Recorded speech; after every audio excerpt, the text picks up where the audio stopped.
This slide series is done in memory of Dr. Edward Ross Ritvo, who passed away in June of 2020 at the age of 90 years. A pioneer in autism research, he led the field in establishing that autism was neurobiologically based. A graduate of Harvard and a U.S. Army veteran, he spent his entire academic professional career at UCLA. His work included studies of diagnosis and classification, genetics and epidemiology, as well as neurobiology and psychopharmacology. He trained generations of leaders in the field and is survived by family members and many, many students. It's an honor to dedicate this series of talks to his memory with the support of Dr. Ariella Riva Ritvo Slifka and the Alan B. Slifka Foundation. Welcome to the Professional Educator Training Series called Transition. My name is Dr. Barbara Cook. I come from the Department of Communication Disorders, and I'll be joined by my colleague, Dr. Kimberly Bean, from the Department of Special Education. Today, we hope to provide for you information about transition. So we will describe transitions, the different types of transitions that we think about in education, as well as providing information about laws and regulations that guide our work in this area of transition. And finally, my colleague, Dr. Bean, will conclude with information that will provide some strategies to help you to support students as they transition in these different areas. I'm sure there has been a time in your life that you haven't experienced your own transition that may have resulted in a little bit of anxiety, a little bit of concern about what to expect from a particular situation. That happens to all of us. It might be that you've decided to take a trip and you're going to get to the airport and you're not as familiar with the different places and ways in which you have to navigate the airport, particularly going through security. However, there may have been other experiences that you have had that allow you to reflect on this situation, right? So transition really is something that we all engage in. And by definition, it simply is change. It is passing from one state, stage, subject, or place to another. We can also, though, think about transition from a developmental perspective, right? So it's how we transition from age to age, right? So we have all these different developmental milestones, and we can think about transition in those ways as well. So when we talk about transition for school students, we really think about this for all students. There are different experiences that students experience and many transitions. These can be from activity to activity. So I can think of a kindergarten student who is playing in a center with a peer and then suddenly has to be called to the carpet for a group meeting. I can think of day-to-day transitions that our students engage in. So for example, Tuesday might be art class, Wednesday might be physical education. We have week-to-week transitions. So one week we might be celebrating Black History Month, and the next week we might be celebrating another event or holiday. Finally, we can also, so these three transitions, activity to activity, day to day, week to week, occur for all students and do require some skills in order to accept and understand those minute by minute, day to day types of transitions. Bigger transitions that require a little more support can be considered when we think about shifting from a grade level to a grade level. And as a result, most teachers provide some orientation at the beginning of a school year to help students transition into that new grade, new level of expectations. The same is true when we think about shifting from school to school. So a child who is leaving elementary school and going to middle school, we all know that that's a significant transition for all students. And therefore, there are also typically orientations planned, there are usually school visits planned, and activities at the beginning of the year to really help students adjust to that new transition. Another transition that we think about is the transition from high school to post-secondary education. When individuals are, and we think of this as secondary to post-secondary education. It's important to understand that for all of these levels of transition, it requires us to be flexible. It requires us to be able to make predictions, to cope through emotional regulation, and also to be using our skills that are associated with being self-determined. In other words, being autonomous. The transition from secondary to post-secondary in the field of special education actually comes with regulations. All of the other transitions I spoke about do not have these very specific, detailed requirements. The reasoning for this is that for individuals who are not part of the IEP system, their transition from secondary to post-secondary has a bit of a more natural flow. However, for our individuals who have an identified disability that requires an individual education plan, we know that they may require additional time, additional support, additional services to make that transition from a secondary setting to the post-secondary setting. Under IDEA, which is the national regulation, the transition from secondary to post-secondary must consider all possible outcomes for the individual. So it will include education, it will include vocational settings, it will include independent living, community participation.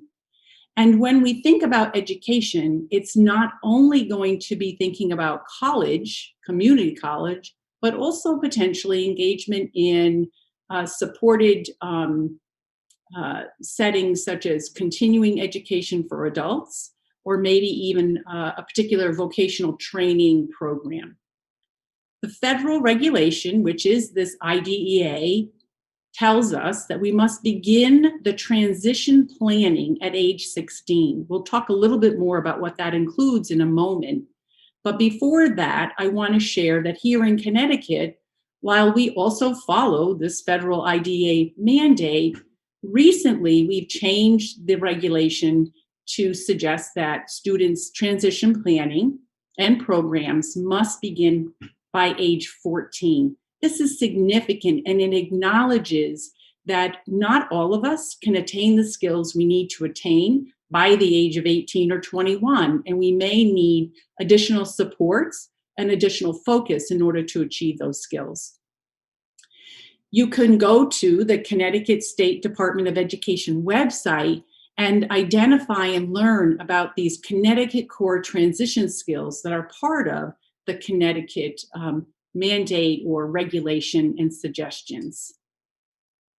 To help you to better understand what this secondary to post-secondary transition planning looks like, when the individual turns 14, the team, the PPT here in Connecticut, the pupil planning team, must engage the young adult, adolescent, in a variety of assessments. And the purpose of these assessments is to look at the individual needs of the child. So what are their academic, but also what are their activities of daily living needs, their communication needs, as well as their strengths. And then a significant part of this assessment must also be identifying the preferences and interests of these individuals. Because as you know, when you are leaving high school and you're going out into this post-secondary space, it becomes your opportunity to focus on those things that are important to you. that drive your motivation, that excite you, that make you passionate about whether it is to seek a career in a particular field or to become employed in a particular area. The team then utilizes the results of this detailed assessment to try to identify measurable post-school outcome goal statements. This has to occur also in concert with the family and with the individual. Very frequently, there will be a futures planning meeting that includes the family that can help to identify these post-school outcome goals. They might be in the area of career vocational training or professional educational training, as well as independent living skills. From that point, the team will then identify measurable goals and objectives to help the individual achieve that post-outcome goal. So, for example, if a post-outcome goal is to go to college, then while the child is still in the educational IDA system from age 14 to 21, the team can be building the skills that that individual needs to be able to apply, get accepted, and go to college. It can range from enhancing and increasing their reading comprehension, their critical thinking, or their organizational and planning. From that point, this is where the entire team for the student comes into play, and everyone needs to think about what are all of the possibilities that are available, that can be made available to help the individual achieve these goals and objectives that have been created. There might be courses of study that already exist that the individual can participate in. They may have to be some that are created. This is also a critical time when the family and the individual need to be connected to the adult agencies that exist to support individuals beyond the age of 21. Many times our families have become accustomed to IDEA, which is truly a system of entitlement up through age 21, meaning that if an individual has an identified disability and an individual education plan, they have a right to certain aspects of their education and their support. Beyond age 21, while there are numerous adult services, those are not always entitled, and they are frequently dependent upon the funding from the local governments to be able to support the individual. So parents and these young adults need to be aware of what might be or might not be available once they leave the high school setting. So this is a really good place to consider those skills that I talked about earlier that can result in us being able to have a successful transition. I think many agree, being flexible, being able to regulate your emotion and cope, and have a level of autonomy, decision-making, problem-solving, can increase the ways in which we can move through a transition in a successful manner. So let me talk about those three. With flexibility, this is really that ability to recognize that there is a change, and through our past experience, make predictions about what that change will be like and how it might feel for us. So imagine you're in high school, you're in your class, your geology class, and the teacher has given some information about minerals. And because of time, they haven't completed the lesson yet. And so the teacher of the class begins to close her books and announces that will end the discussion today. We'll continue when we meet tomorrow, and we will go over the next chapter. Based on your experience of being in other classes, you may not want to end the discussion because perhaps you are so excited to learn about minerals. However, you also can use your past experience and predict that you'll get a chance to talk about minerals tomorrow, that you'll get an opportunity to read that chapter that maybe you had not read yet. And while you may not be happy, you'll have some mechanisms to cope with the fact that it's time to end the class and move on. Remember, you're also, though, using context clues in that situation to make those predictions. The closing of the book, the statement of, we'll have to end the discussion today. Tomorrow we'll read the next chapter. Those are all context clues that also give you the opportunity to pause, to shift, and recognize that it's time for a change to happen. Individuals with autism may struggle to link to past experiences. They may struggle to recognize the context clue of the closing of the book. If they're not noticing, if they're not paying attention, if they haven't incidentally learned some of these, what appear to be obvious ways of letting us know that the class is ending, some of our individuals with autism are not able to pick up those salient details, and so can show that they're not being flexible and not being able to change. But it may be that they're just not really able to make these predictions based on their past experience or on the context clues. Of course, the critical part of being flexible is recognizing that change is okay, that doing things differently is okay.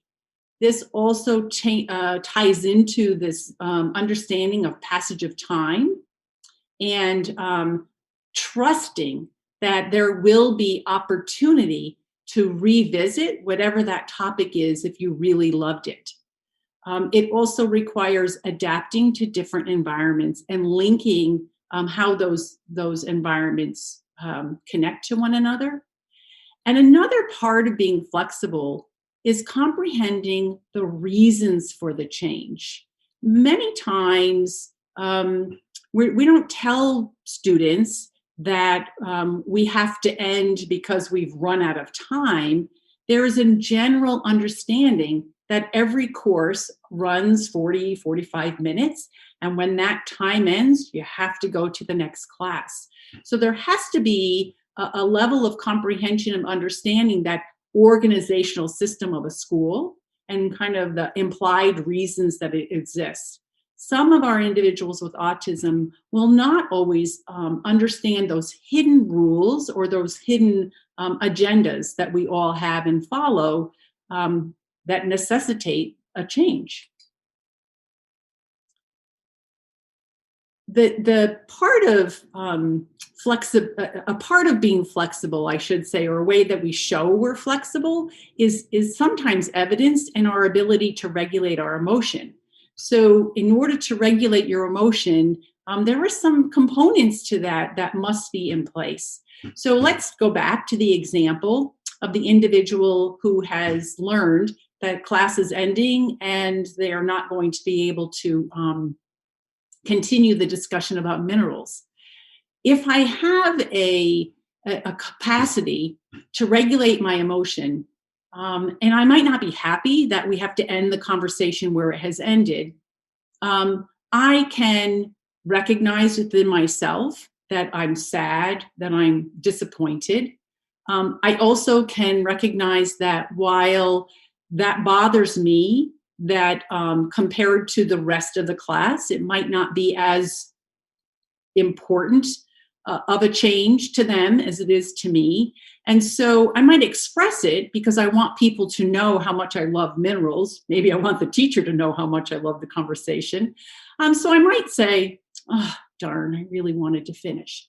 But notice that I can recognize the context and I can consider what the expected emotion might be in that setting and the degree of the impact of the change as to the size of the problem, and therefore I measure my emotional response.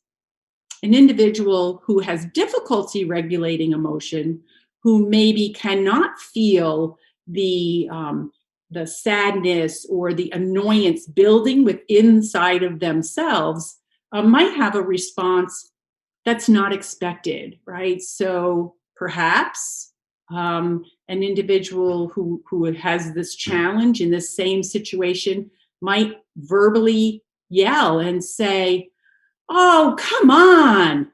You always do this. We never get to finish the conversation." So, not recognizing that that's not an expected emotion connected to that degree of change for the collective group, and maybe cannot in that a moment say to themselves, "It's okay, stay calm, share that I'm not happy, but don't yell out."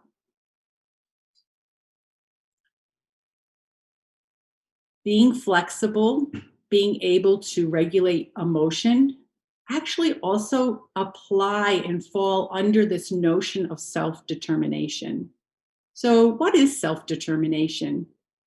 We think of self-determination as that ability to be autonomous, to think for yourself, to make decisions for yourself, but also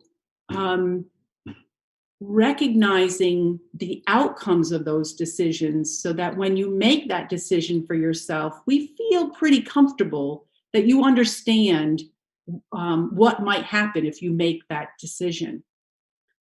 When we're looking at individuals with autism or all individuals, and we think about self-determination, we've come to learn that there are some skills we can look at that will help us to understand where an individual is in becoming self-determined.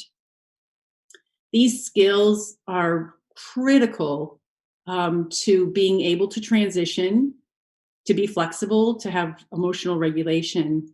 And I would say, more importantly, these are the skills that really should be thought about when trying to create those post-secondary to secondary transition plans.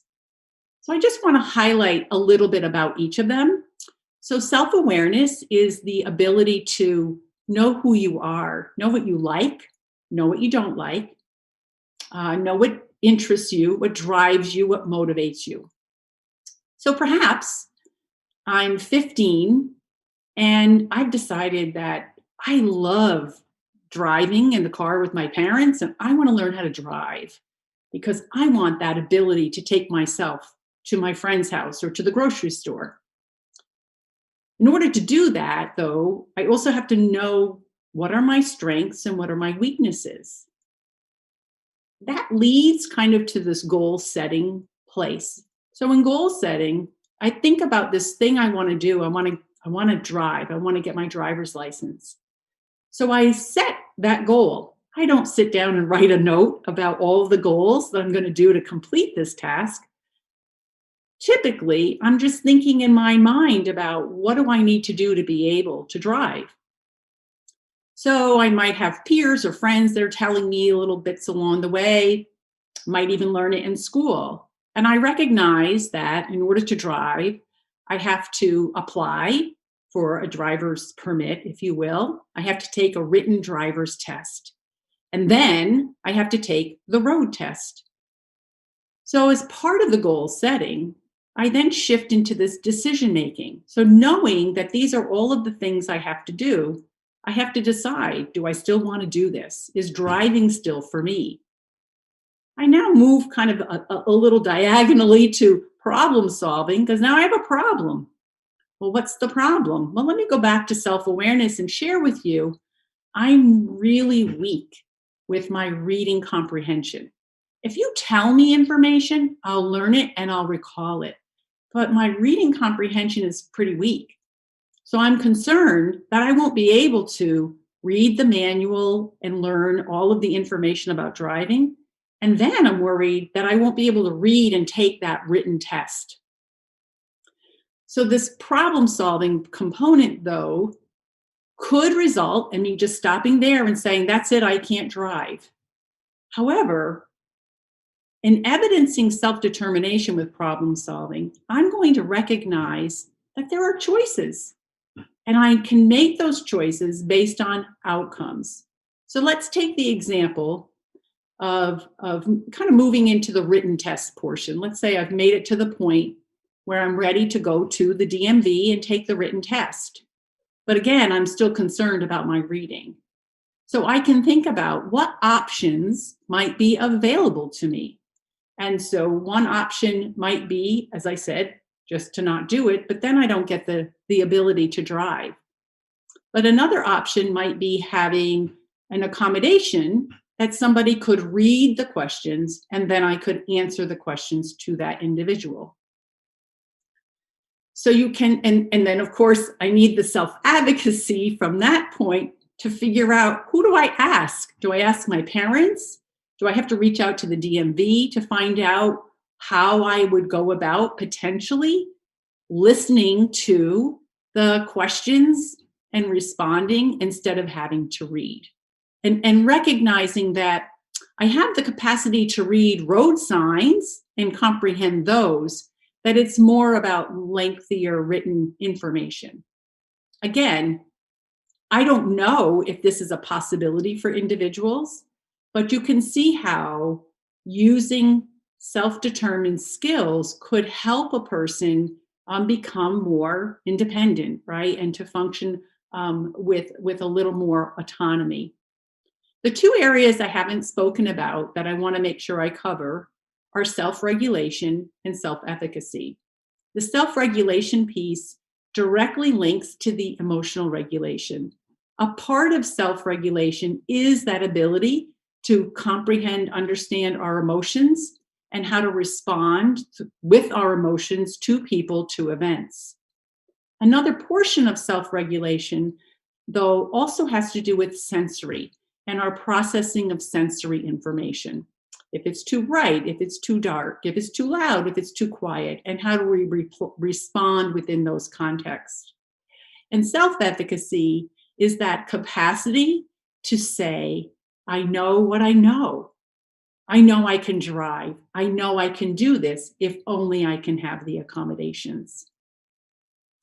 Now, my colleague, Dr. Bean, will share with you some example scenarios of individuals with autism and how these three areas, flexibility, emotional regulation, and self-determination, may appear, as well as some strategies to support individuals as they transition activity to activity, day to day, week to week, grade to grade, and of course, from secondary to post-secondary settings.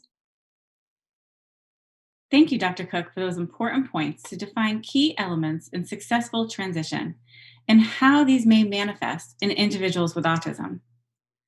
Dr. Cook gave some very clear examples of how individuals with autism spectrum disorders may respond in specific situations based on their challenges with inflexibility, emotional regulation, and self-determination. These challenges that students exhibit may be misunderstood by others working with them, and without a true understanding of autism, these actions may be seen as behavior problems, or that the student is being obstinate or defiant. But in the perspective of the student with autism, these shifts in routine, schedules, settings, people, expectations are huge problems and therefore triggers a magnitude of emotions.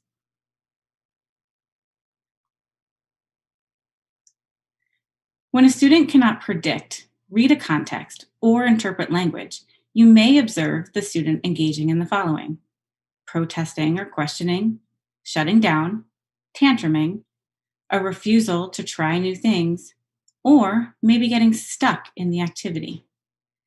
For example, in Dr. Cook's example of the end of the class period scenario, the teacher says, "Next week, we will continue our discussion about minerals and read the next chapter," signaling that the end of the class is near.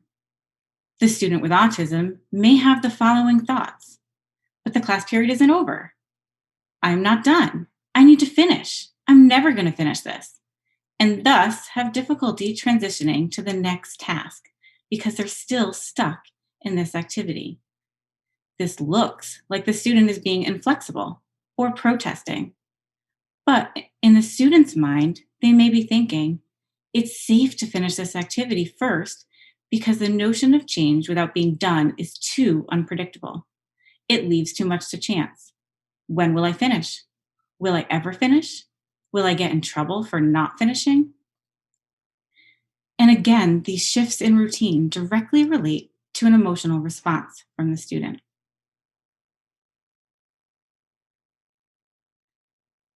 These challenges with inflexibility may trigger what we consider an exaggerated emotional response.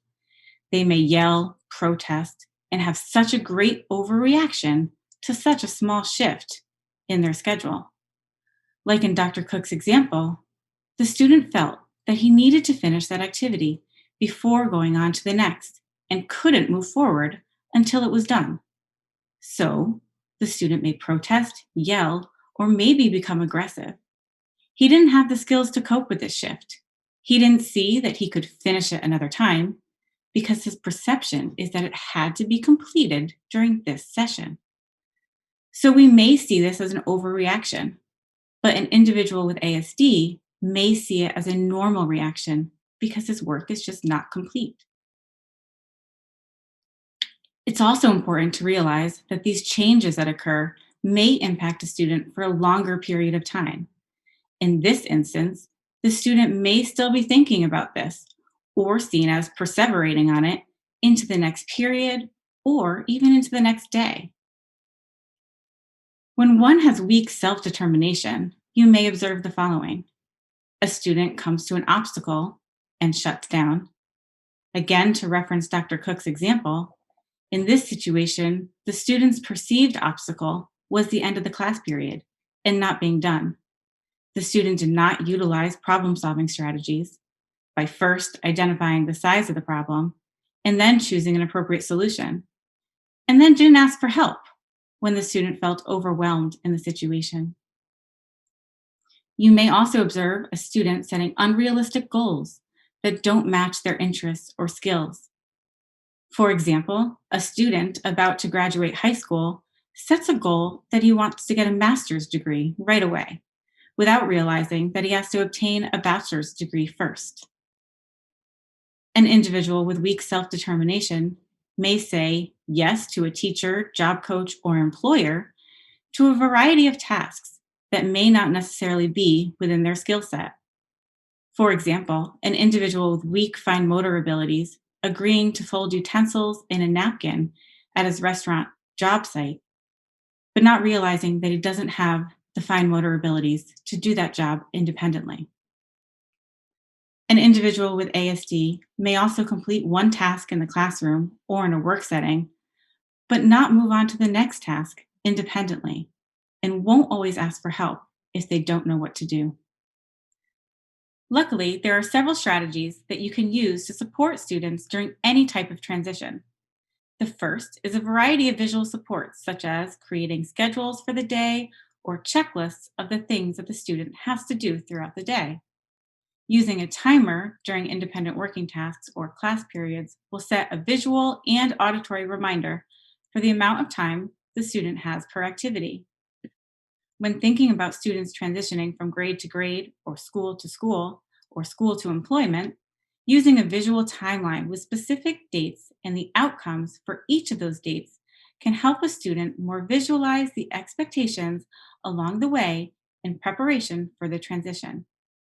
If the student is transitioning to high school, then the timeline may step out all of the things that will occur each month of the school year to best prepare the student for that transition to high school. During transitions, it may be helpful to create visual charts of student strengths and needs and preferences and interests. These charts can then be used by the entire team to view and build off of as they collaboratively plan for the next transition. Video modeling is also an effective strategy to use. Video modeling is when you videotape other individuals exhibiting a successful behavior during a transition and having the student with ASD watch the video prior to making the transition themselves. This can help prepare the student with autism for the expectation in the new setting. Role play and practice are also successful strategies to help students prepare for new experiences and successfully transition between activities or classrooms. It's important to realize that you can put these supports in place for the student, but they may still get overwhelmed or anxious in the new setting. So we also emphasize the importance of building those self-determination skills. For example, how to request help or ask for a break if the student becomes overwhelmed in a new setting. Now let's take a look at how some of these strategies can be applied to some individual case studies of students transitioning. In this first case study, Nico is a 14-year-old student in a self-contained classroom. He has his own workstation, but is required to get materials and complete activities in other parts of the room at times throughout the day. When he has to leave his workstation to go to another activity, he'll fall to the floor and resist moving to the next area. Visual strategies can help support Nico in moving from his workstation to another part of the classroom. A visual task analysis or checklist of an activity that he's completing in his workstation can help signal when he's completely done with the first task, and then using a visual schedule identifying the next activity and location it will need to be completed. For instance, if after completing his independent work, Nico has to transition to the large table for a reading group, Nico will view the visual of him sitting at the large table with the words reading group written on the visual to help signify this transition to this new activity. In the next case study, we have Jasmine, who's a 4th grader with autism. She receives services in the general education classroom and the resource room. Every day, she comes into school asking at least 10 to 20 questions about her day. For example, when will I have lunch? Do I have speech today? When will I see Mr. Pinto? Jasmine's father also states that she asks many questions at home about her day in school and what they will do after school. Visual scheduling can also help Jasmine better understand the expectations of each school day. The special education teacher can help Jasmine's father create an after-school schedule to show to Jasmine each morning and after she gets home from school, so she's more prepared for what's going to happen. The teachers can send Jasmine home each day the schedule for the next school day and have Jasmine's dad review the schedule with her. Using the same visual schedule in school and at home will help Jasmine be prepared for each day and more successfully transition. In the next case study, we have Alexander, who's an 11-year-old in 5th grade. He's transitioning next year to the middle school, and in early September of 5th grade, he starts to ask many questions about middle school, and he's worried about being bullied. In Alexander's case, the team should definitely meet together and consider the following strategies. The special education teacher and Alexander can take a field trip to the middle school in the fall and set up quarterly visits to the middle school if needed to give Alexander more context and understanding of what goes on in the day-to-day inside of middle school. The team can also identify a point person at the middle school to bring in on these team meetings, and identify a peer mentor in 6th grade or 7th grade with similar interests to Alexander, which can help him navigate the middle school. In the last case study, we will look at Cameron. Cameron and his team just completed an IEP meeting and wrote transition goals to support his ability to live independently, engage in the community, and become gainfully employed. Since Cameron is 14 years old, he will be able to receive services and supports until he reaches the age of 21. His family would like to know what they should do to support the team in meeting Cameron's goals. In this case for Cameron, the team members should consider the following strategies. The case manager may lead a futures planning meeting where parents and those close to Cameron meet together and brainstorm hopes and dreams for him. And the special education teacher can then develop some short-term objectives to assist Cameron to achieve those long-term goals. These initial strategies can help them make additional considerations for employment, independent living, and community engagement. First, let's take a look at some strategies to consider for employment.